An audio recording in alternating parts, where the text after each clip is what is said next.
My name is Kate Morgan. I am 38 years old. I was standing at the edge of my sister-in-law's backyard pool, holding a paper cup of lemonade that had gone warm in the July heat, when my brother Danny looked at the scars on my right arm and said, loud enough for every person at that party to hear, "There she is, our little cautionary tale." And then he laughed.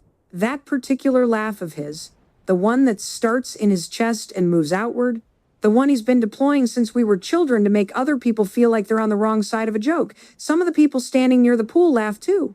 The way people laugh at things that aren't quite funny but feel true enough that it's easier to join in than to push back. I smiled. I have learned to smile at those moments. I looked down at my right arm, at the scars that run from the inside of my wrist to my shoulder and curl around the back of my neck like a map of somewhere I never wanted to go, and I said nothing. I had been saying nothing about those scars for 4 years. That afternoon, I almost said nothing again. Then Chief Raymond Torres walked through the gate in the back fence, still wearing his department cap, and everything in that yard changed. I need to tell you where the scars came from, because the scars are the whole story, and the story is not the one my family thinks it is. I have been a fire investigator for 11 years. My job is to figure out why fires start, not how to fight them, not how to put them out. Why? I am the person who walks into a building after the trucks leave and the smoke clears and the families are standing in the parking lot with nothing but the clothes they were wearing when they ran out the door. I am the one who crouches in the ash and takes photographs and maps the burn patterns and finds the origin point and reconstructs, from the char and the soot and the shape of the damage, the precise chain of events that turned a building into a memory. I have done this 217 times in 11 years. I do not find the work dramatic. It is a job. It requires patience and a high tolerance for heat and the specific kind of loneliness that comes from spending most of your working hours in rooms where something terrible has already happened and left. I drive a department-issued truck with 143,000 miles on it and a crack in the passenger side dashboard I have been meaning to get fixed for 2 years. I eat lunch at my desk. I drink more coffee than is medically reasonable, and I know this, and I continue to do it. My colleague Priya, who has been my closest friend since we sat next to each other at a fire analysis seminar 9 years ago, and spent the entire third session passing notes about the presenter's tendency to say, as per before every sentence, tells me I walk too fast in hallways. I tell her that is not a character flaw. She tells me it absolutely is. This is the texture of most of our conversations. Priya and I have a running disagreement about whether our job is depressing. She says it's not that every time you find the origin point of a fire, you're giving someone the truth of what happened to them, and that the truth, even when it's hard, is a form of respect. I tend to agree with her on this, though I express it differently. I say it's like being a translator. You take the language of destruction, the char patterns and the smoke deposits and the burn lines and the specific shapes that heat makes when it moves through space, and you translate it into something a person can read, into a document that says, this is what happened, and this is why, and here is the evidence. The fires I investigate do not get to remain mysteries. That matters to me. I am not someone who does well with unanswered questions. This is probably relevant to everything that follows. I grew up in the same house as Danny, who is 4 years older than me and who has been, for as long as I can remember, the louder version of everything our family values. He is tall and handsome in the easy way that tall, handsome men can be, and he became a commercial real estate developer in his late 20s, which meant that for most of my adult life, every family gathering has involved some version of a conversation about the building Danny is developing, or the deal Danny is closing, or the dinner Danny had with someone important. He is not a bad man. I want to be clear about that early, because the story does not work if Danny is simply a villain. He is a man who found very early that the world responded to him when he spoke, and he has been speaking ever since. And somewhere along the way, he forgot to notice that other people in the room might have something worth listening to as well. His fear, which I understand better now than I did that afternoon at the pool, is not that he is ordinary. It is that everyone around him might eventually realize he is. That is a different kind of fear, and it produces a different kind of cruelty, the sharp, casual kind, the kind that sounds like a joke. My mother was at the pool party. She was sitting in a chair near the hydrangeas she helped my sister-in-law Lisa plant 2 springs ago, wearing a sun hat she's had since before I was born. My Aunt Roberta was there, along with her husband Paul and their 3 adult children, 2 of whom brought their own children, which meant there were small people running in and out of the pool in bright swimsuits, making the kind of noise that is fun if you're part of it and exhausting if you arrived alone. I arrived alone. I drove the truck. I brought a bag of chips because Lisa texted me a week earlier and asked if I could bring something, and I said sure, and then forgot until the morning of, and the grocery store near my apartment had chips. Priya was there because her husband Vikram is Danny's neighbor, 3 houses down on the same street, and Vikram and Danny play golf together on the 3rd Sunday of every month, which Priya says is the greatest mystery of their marriage. She found me within 4 minutes of my arrival, chips in hand, and she said, "This is the saddest contribution you could have made." I told her it was sea salt and vinegar, which is actually a choice. She said, "The choice is still sad." This is how it goes with us.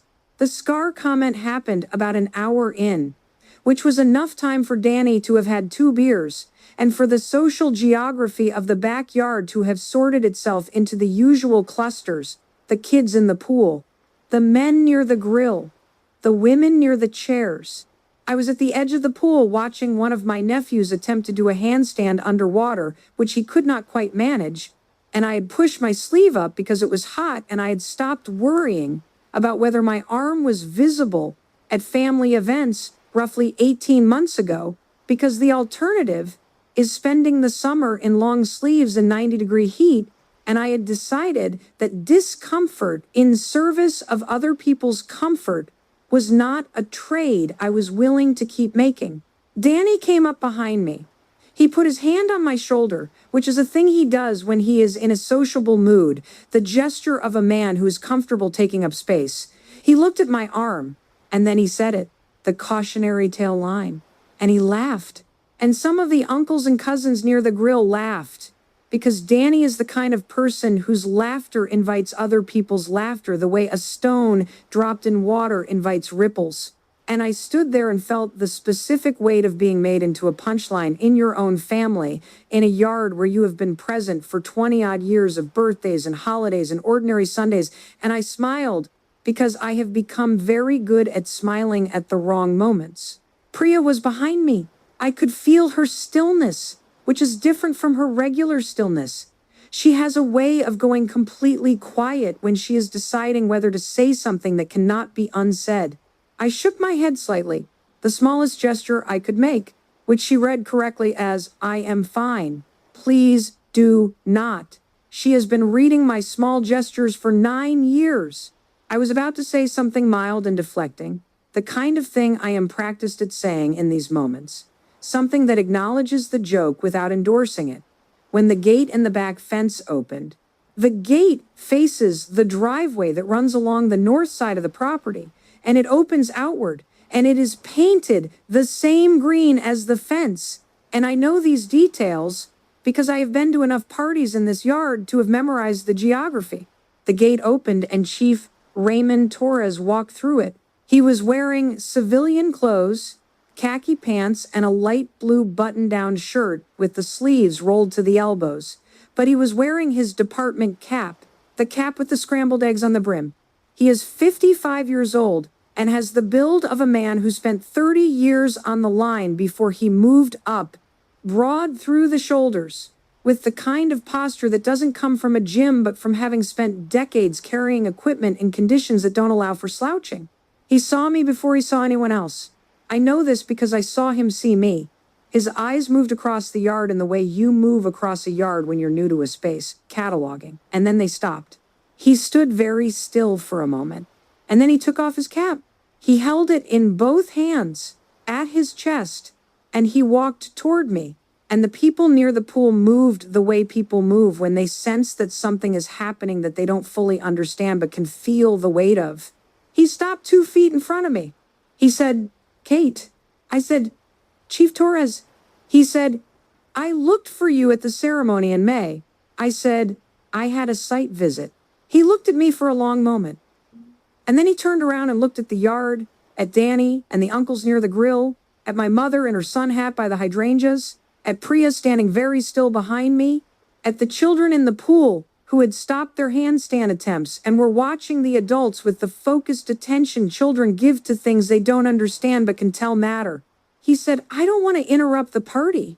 And my brother Danny, who has never met a silence he couldn't fill, said, no, please, go ahead. And he said it in the tone he uses for things he finds mildly amusing. The tone that means I'm being generous by allowing this. That tone that is actually a small assertion of control, and I saw Torres clock it, the slight tightening around Torres's eyes that meant he had heard the tone and filed it. Torres said, my wife is friends with Lisa. He nodded toward my sister-in-law, who was standing near the patio table. He said, she wanted to come today, and I came with her. I didn't know Kate would be here. Danny said, lucky coincidence. Torres looked at him. He said, yes. He said it quietly. And then he said, actually, while I have everyone here, there's something I'd like to say. This is the part I want to tell you carefully, because I want you to understand what I understood in that moment, which was that I could not stop what was coming. I have been stopping this conversation for 4 years. I have been redirecting it, deflecting it, letting it dissolve into small talk and subject changes, and the particular social skill I have developed of making people feel like whatever they were about to say wasn't necessary. I couldn't stop it this time. Torres had his cap in his hands, and he was standing in my brother's backyard, and every person in that yard was watching him, and some of them were watching me, and I understood that the thing I had been carrying alone was about to be set down in public, and I was not ready. And it didn't matter that I wasn't ready. Let me tell you about the Harrington Factory fire, because you need to know what it was before you can understand what Torres was about to say. 4 years and 2 months before that pool party, on a Wednesday night in May at 11:47 in the evening, a fire started in the electrical substation on the north side of the Harrington Machine Works facility on the edge of the industrial district. Harrington was a mid-sized manufacturer that had been in the city for 31 years. They made precision components for agricultural equipment. They employed 412 people, about 40 of whom were working the night shift when the fire started. I was the investigator assigned to the scene. I got the call at 12:22 in the morning, and I drove to the site with my equipment in the truck bed and my coffee in the cup holder and the specific alertness that comes from being pulled out of a half sleep into something that requires your full attention. I got to the perimeter and showed my badge to the officer running the line, and I found a vantage point, and I watched the fire do what fires do, which is spread. And I began taking notes. The fire was, at first look, a substation fire. Electrical failure, old equipment, inadequate maintenance, the standard story. It happens. I have investigated a dozen like it in 11 years. You find the origin point, you document the spread, you establish the cause, you write the report. The building was insured. The equipment would be replaced. The workers would come back when it was rebuilt. This is the usual story. But something was not right. I do not know how to explain this part in a way that sounds professional rather than instinctive, and the honest answer is that it was both.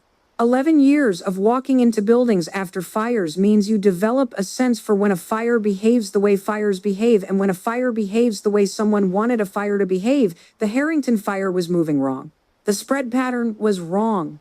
The origin point didn't match the subsequent burn path in the way a genuine substation fire should match. There was damage in the east wing that was inconsistent with a fire that started in the north substation and hadn't yet reached that area when the department arrived. I noted this. I noted it in my field notebook in the specific shorthand I use for things I need to come back to.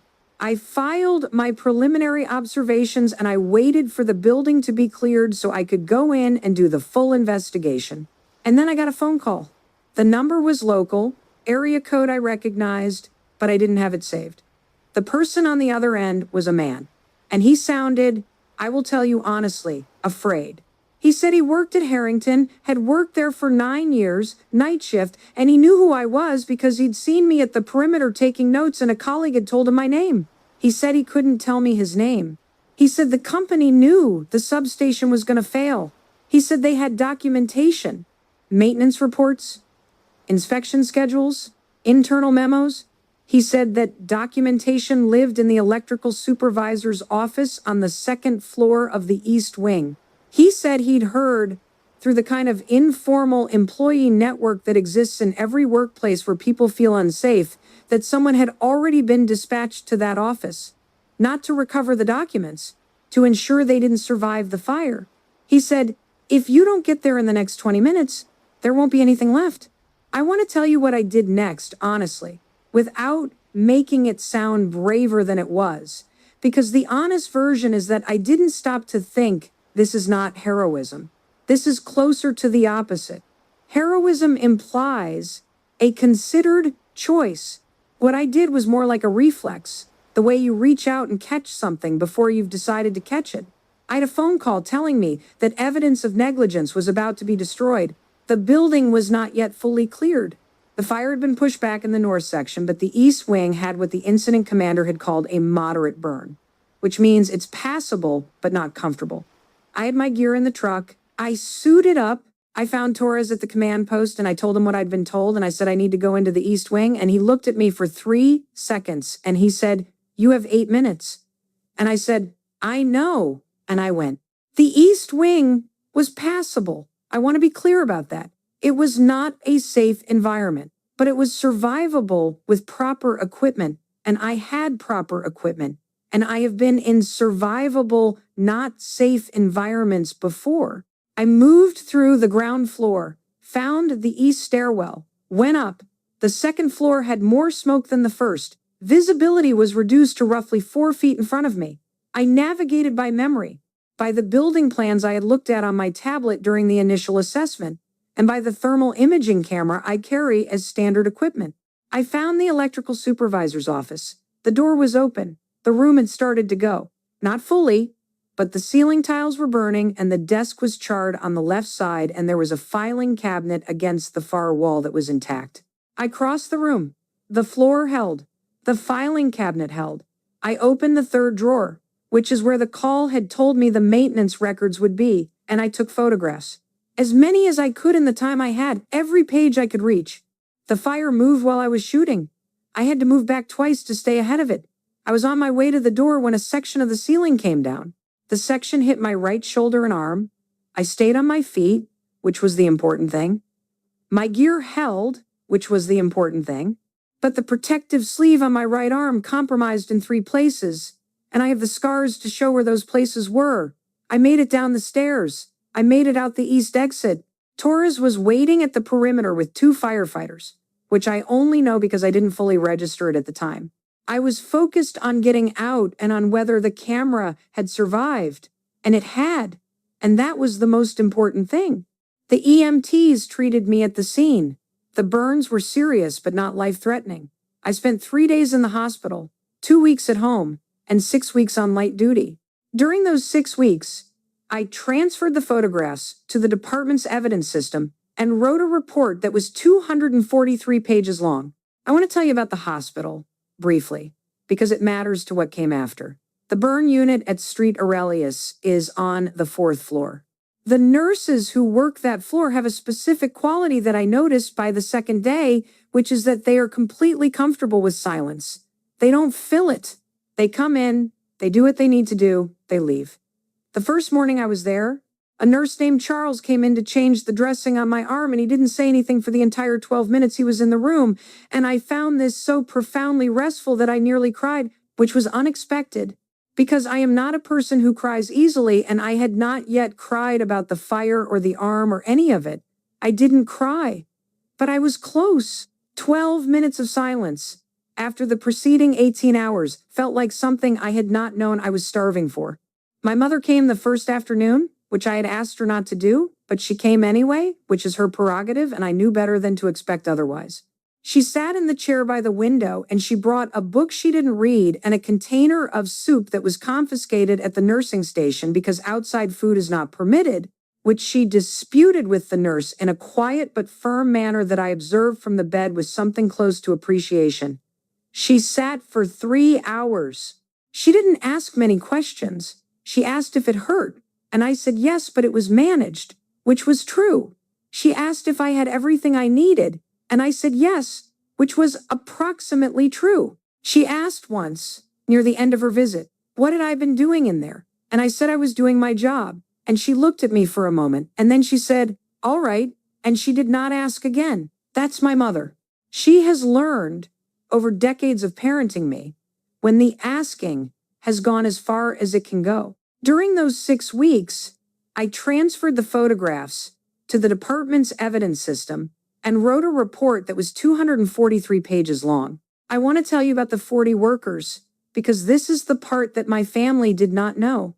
The night of the fire, the company's response team had begun positioning. I know this now from the legal proceedings that followed, though I only learned the full picture later. Harrington's legal team and their insurance carrier had, by 2 a.m, already developed a preliminary narrative for what had caused the fire. The narrative centered on worker error, specifically on the actions of the night shift crew.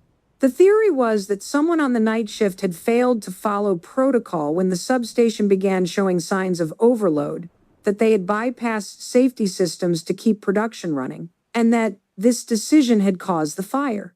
The theory was supported by exactly nothing except the company's need for it to be true. 40 workers stood to lose their jobs. 40 families stood to lose income. 3 of those workers had already been suspended pending investigation by the time I was discharged from the hospital. The union was fighting, but they were fighting without documentation because the company's position was that all relevant maintenance records had been destroyed in the fire. They had not been destroyed in the fire. They were in my evidence files. 218 photographs of internal documents showing that the company had received 3 separate engineering assessments in the previous 24 months, all 3 of which had flagged the North substation as a critical failure risk. All 3 had recommended immediate replacement. All 3 had been filed and not acted upon. The fire was not caused by worker error. The fire was caused by a company that chose to defer a $250,000 equipment replacement and then, when the failure came, tried to make 40 people carry the weight of that choice. My photographs changed the legal picture. I am not going to be falsely modest about this. They changed it entirely. The case went from a worker negligence defense to a settled liability case within 8 months of my report being filed. The company settled. The specific amount is sealed, but the 40 workers kept their positions when the facility rebuilt, and the 3 who had been suspended were reinstated, and the engineering assessments became part of the public record. And there are 2 families in this city whose breadwinners still have jobs, in no small part because I crossed a room with fire in it and took photographs. I attended one of the depositions, not as a witness, but as the investigator of record, which means I sat in a room with lawyers on both sides and a court reporter, and I answered questions about my photographs and my methodology and my findings. The company's attorney was a man in his 50s who had the specific quality of expensive confidence, the kind that comes from decades of being paid very well to be certain. He spent 40 minutes suggesting, with great polish and very few direct accusations, that my photographs might have been taken after the fact, might have been staged, might have been incomplete, might have been misinterpreted. He used words like anomalous and speculative and context-dependent. He was thorough and he was skilled and he was wrong. And I answered every question with my field notes and my timestamps and my methodology documentation and the raw image files that show GPS coordinates and camera serial numbers and the precise time each photograph was taken, down to the second. And by the end of the 40 minutes, the attorney had stopped asking questions with the confident energy he'd started with, and was asking them with the slightly more careful energy of a man who has realized that the ground he expected to be solid is less solid than he'd hoped. I found this professionally satisfying in a way I didn't bother to hide. The union's attorney was a woman named Denise Park who wore sensible shoes and carried a briefcase that looked like it had been through several decades of litigation and had the look of someone who's been fighting battles that mattered and winning enough of them to keep going. She shook my hand after the deposition and said, "Thank you." And I said, "I'm just the investigator." She looked at me and said, "You know that's not true." I said, "I did my job." She said, "You did more than that." I did not argue with her, but I didn't accept it either. And she seemed to understand because she let it go and went to talk to the union representatives waiting in the hallway. The case went from a worker negligence defense to a settled liability case within 8 months of my report being filed. I did not tell my family any of this. Not my mother, not my Aunt Roberta, not Danny. I gave the department's public affairs office a statement that I asked them not to amplify. I declined an interview request from the local news. When the union president sent me a letter, I wrote back a brief acknowledgement, and I filed the letter in the drawer in my home office where I keep things I don't know what to do with. I told my mother I'd had a work accident. I told Danny the same. He made a comment at Thanksgiving, the first Thanksgiving after, about how maybe I should find a safer line of work, something with less chance of ending up looking like a burn victim. He said it with what I believe was genuine if clumsy concern, though concern and condescension can live so close together in the same sentence that it's sometimes hard to tell them apart. My mother said, "Danny," and he said, "I'm just saying." I said it was fine. It was not fine, but it was familiar. And familiarity had been serving as a substitute for fine for long enough that I had stopped distinguishing between them. Priya knew. Priya knew because Priya was the person I called from the parking lot of the hospital 3 days after the fire, when I was being discharged and I needed someone to drive me home because my right arm was wrapped in bandaging from wrist to shoulder and I couldn't manage the gear shift and my truck was still at the scene. She drove me home. She made me soup that was slightly too salty, which she admitted, and she sat at my kitchen table for 4 hours and listened to all of it. Every word. The phone call, the 8 minutes, the filing cabinet, the ceiling, the photographs. She sat very still the whole time, which is her way. She said, "At the end, you know what you did, right?" I said, "I did a job." She said, "Yes, but you know what it means?" I said, "Yes." And then I didn't talk about it again for 2 years, and neither did she, unless I brought it up, which was the agreement we had arrived at without explicitly discussing it. The reason I didn't tell anyone, which I have turned over in my mind more times than I can count, is not simple. Part of it was professional. The case was active, and I didn't want to compromise anything by discussing it publicly before it was resolved. Part of it was personal in a way that is harder to articulate. There is something in me, some calcification that happened so gradually I didn't notice it forming, that resists the idea of asking my family to see me as I actually am. It is easier to be the cautionary tale. It is easier to be the one Danny can afford to laugh at. Asking them to see the real version means risking the possibility that they look and they still don't quite see it, and that possibility is worse than the alternative of simply not offering them the chance. I have known this about myself for a long time. I had not resolved it. In the 2 years after the fire, I went back to work, I finished my cases, I attended family events, I let Danny make his jokes, I ate my mother's cooking, I drove the truck with the cracked dashboard, and I did not talk about what I had done. The jokes evolved, as Danny's jokes tend to do, from a single recurring punchline into a small repertoire. The first Christmas after, it was a comment about fire safety, delivered during a game of charades, which landed the way he intended because the people present who didn't know the story only knew I'd had a work accident, which is funny if you're not thinking too hard about it.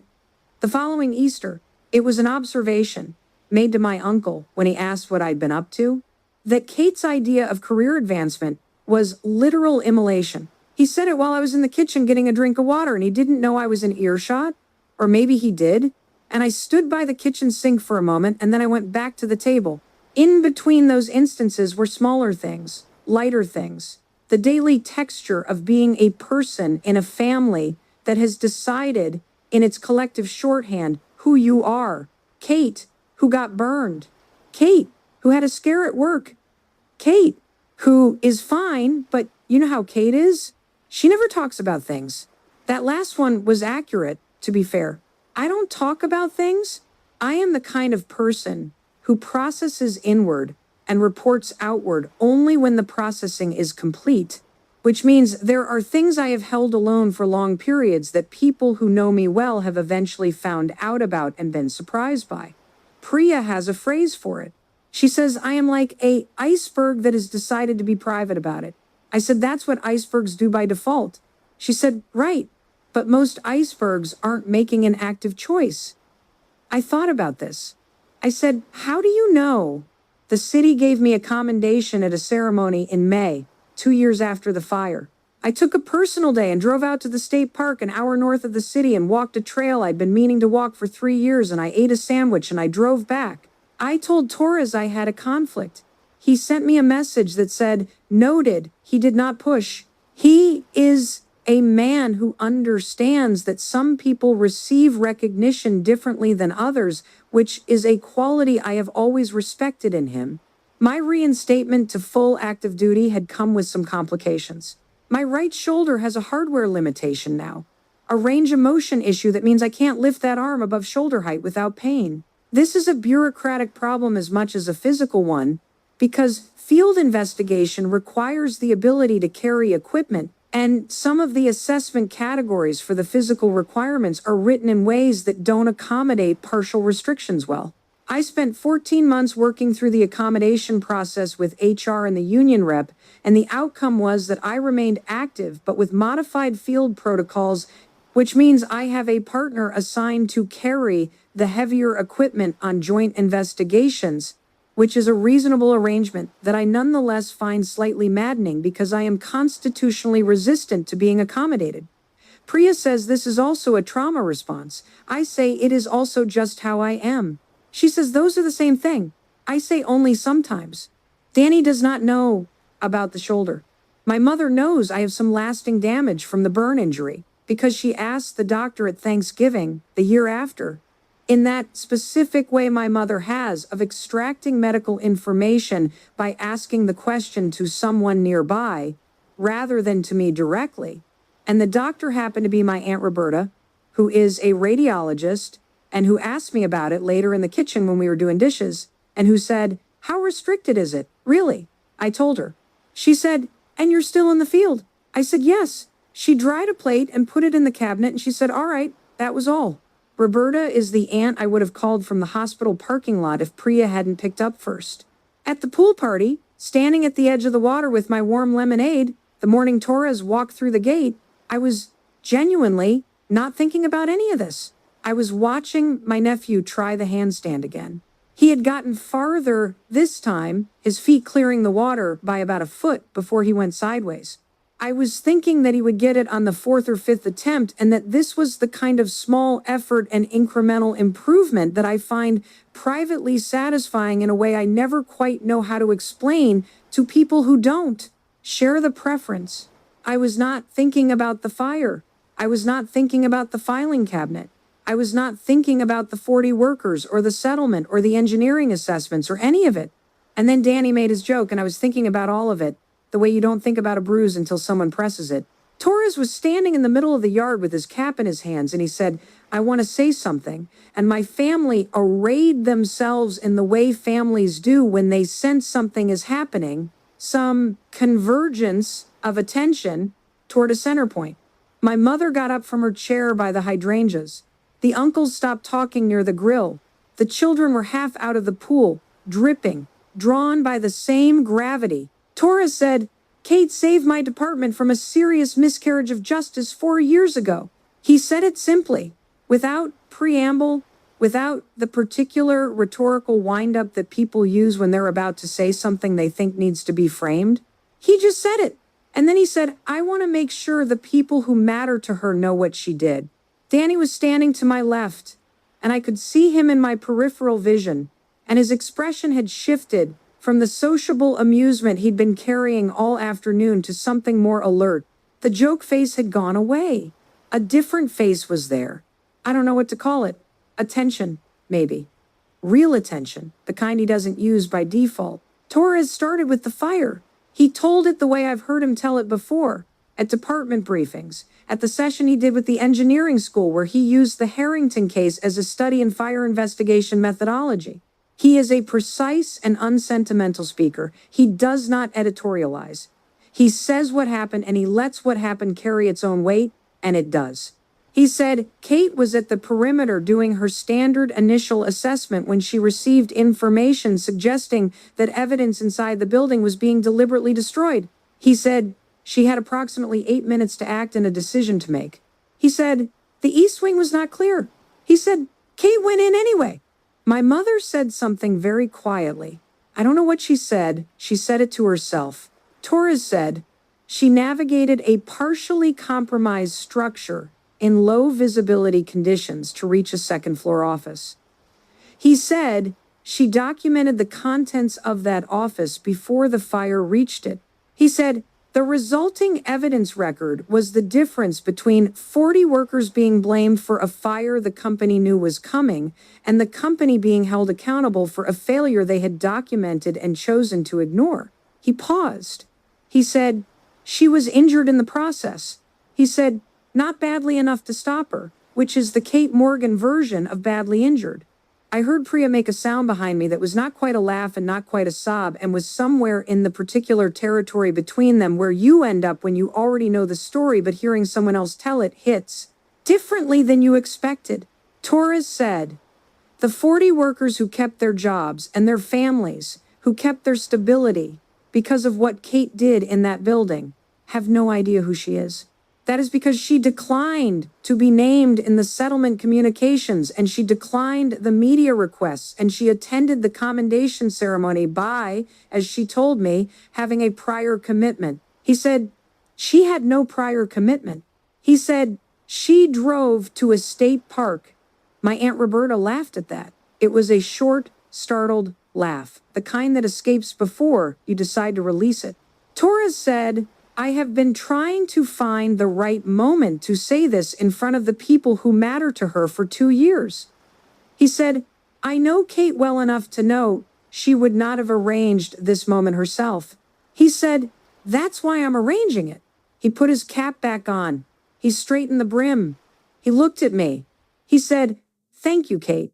He said, the department is proud of you, and you should let the people around you be proud of you too. And then he stood there, and the yard was very quiet, and I had the specific physical sensation I sometimes get in high-pressure situations of being able to perceive the moment in extraordinary detail. The weight of the warm cup in my hand, the sound of the pool filter, the smell of the charcoal from the grill, the light through the trees, and my brother standing to my left, and the look on his face. Danny was not laughing. I have known Danny for 38 years and I have cataloged his expressions the way you catalog the expressions of people you live alongside long enough to learn their vocabulary.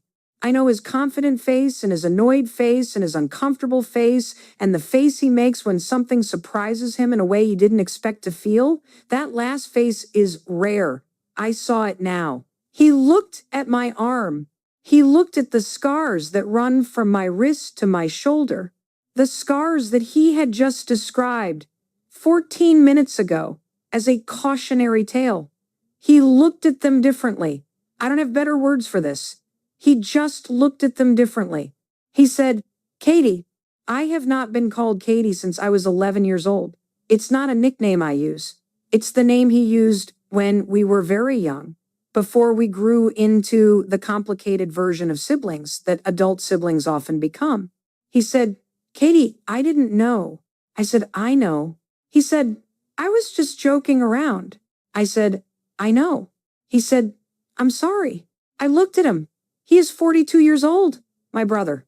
He looked in that moment like someone who has just understood something they should have understood a long time ago, which is an uncomfortable thing to be and an uncomfortable thing to witness in someone you love, even complicated love.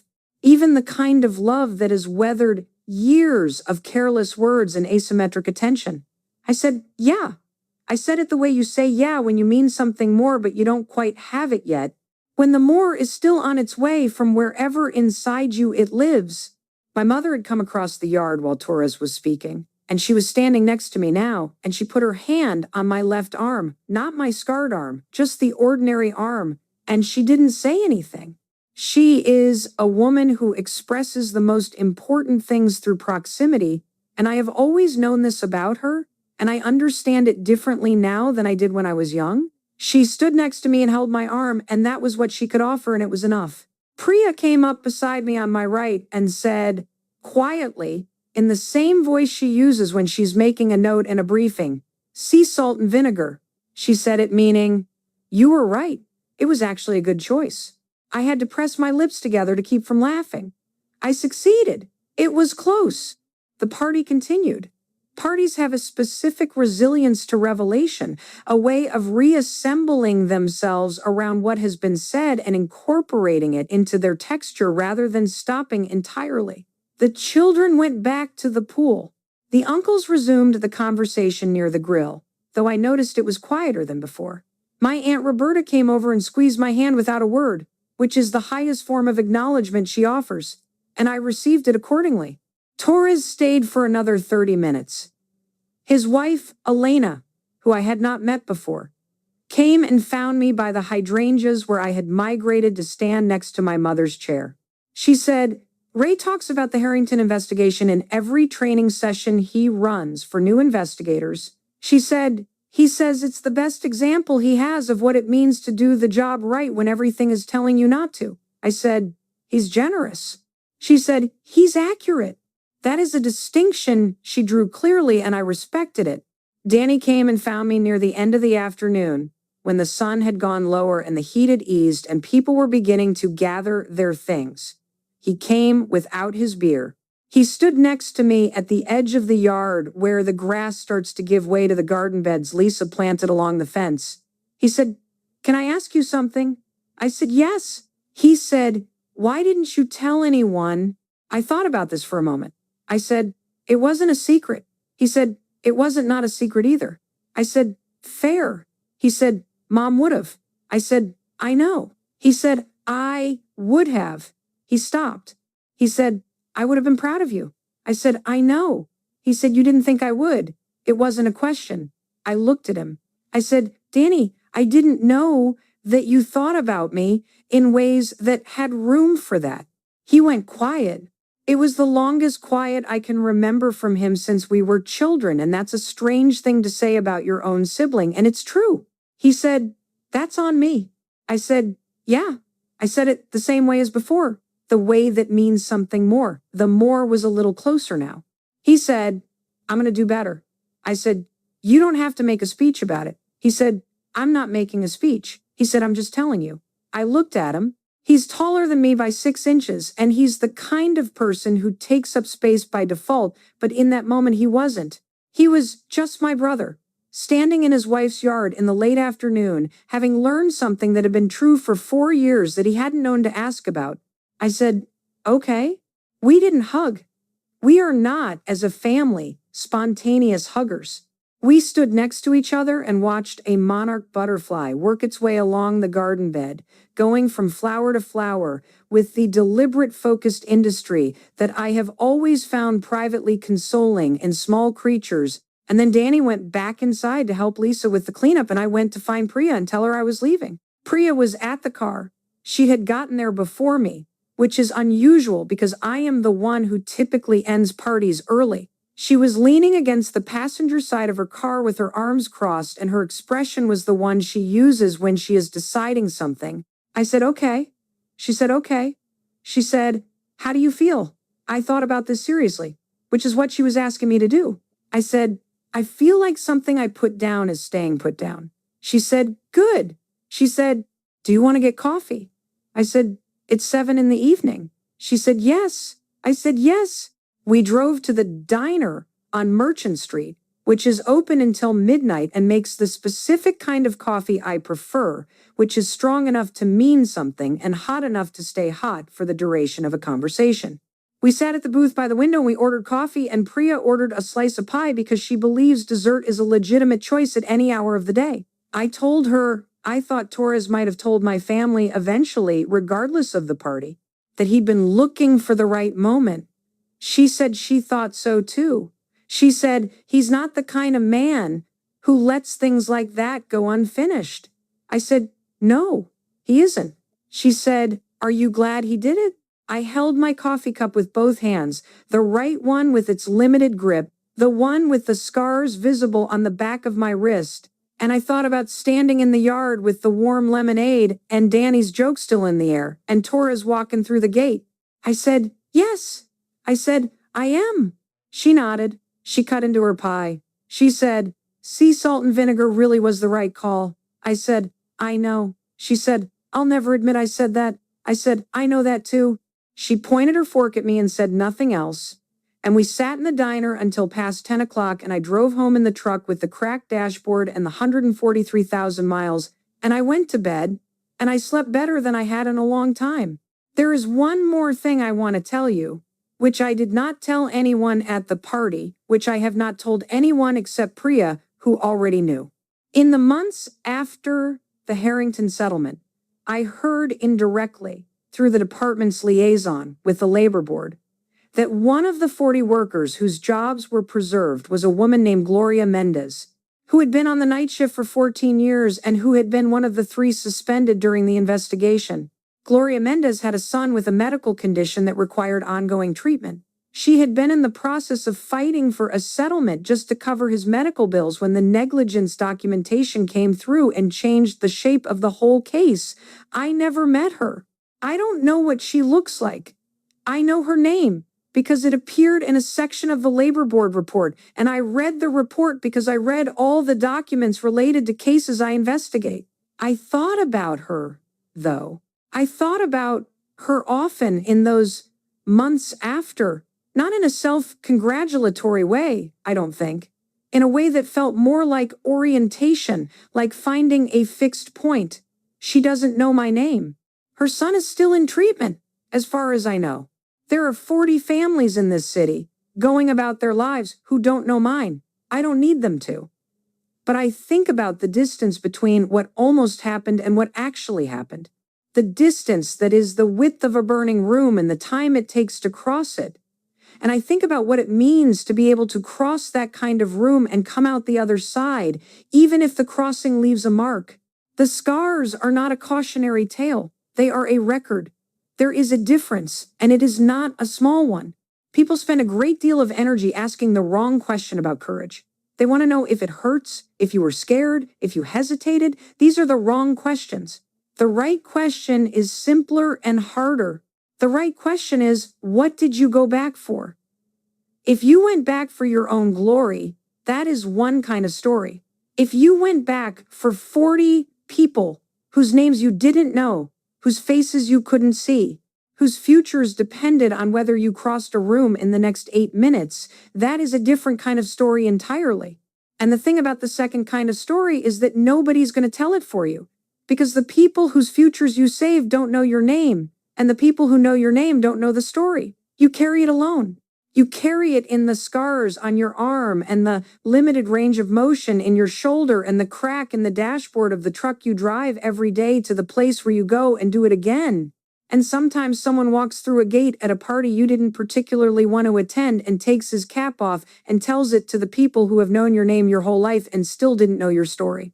That is what happened to me on a Saturday in July, in a backyard full of people who are my family, at a party where I brought chips.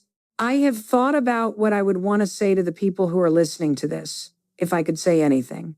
I have thought about it longer than I expected to. And what I keep coming back to is this. The bravest things people do are almost never the ones they tell anyone about. The room you crossed alone. The conversation you had and didn't repeat. The choice you made in the dark when no one was watching and no one would have blamed you for choosing differently. These are not the things that make the news. These are not the things that get said at parties. Usually, these are the things that get carried. And the weight of carrying them, quietly and without acknowledgement, year after year, shapes you in ways that are visible even when the story is not. The scars, the walk, the crack in the dashboard that you keep meaning to fix, the way you arrive places slightly too early because you have learned that time runs out and the distance between enough time and not enough time is narrower than anyone wants to believe. You do not have to wait for someone to walk through a gate and say it for you. But if they do, let them. Let them tell it. It is not weakness to be seen. It is not the same as needing to be seen. There is a difference. And it matters. And it is not a small one either. My name is Kate Morgan. I am 38 years old. I went back into a burning building for 40 people whose names I didn't know, and I came out with the evidence that kept their lives intact, and I spent 4 years not telling anyone, and then a man I respect took off his cap in my brother's backyard and told the story I had carried alone, and my brother apologized, and my mother held my arm, and my friend ordered pie at 7 in the evening, and I drove home in the truck, and I slept. The bravest things don't ask you to be seen, they ask you to go back in. Whether or not you come out with your name attached is a different question entirely, and the answer to it has never been what makes the bravery real. Some people spend their whole lives waiting for the gate to open and the cap to come off. Some people never get that moment. The absence of that moment does not diminish what they did. The fire doesn't care who knows about it. The 40 workers don't know my name, and they don't need to. What was done was done. It stands whether anyone sees it or not. That is, I think, the thing worth holding on to. That is the thing I am still learning to hold.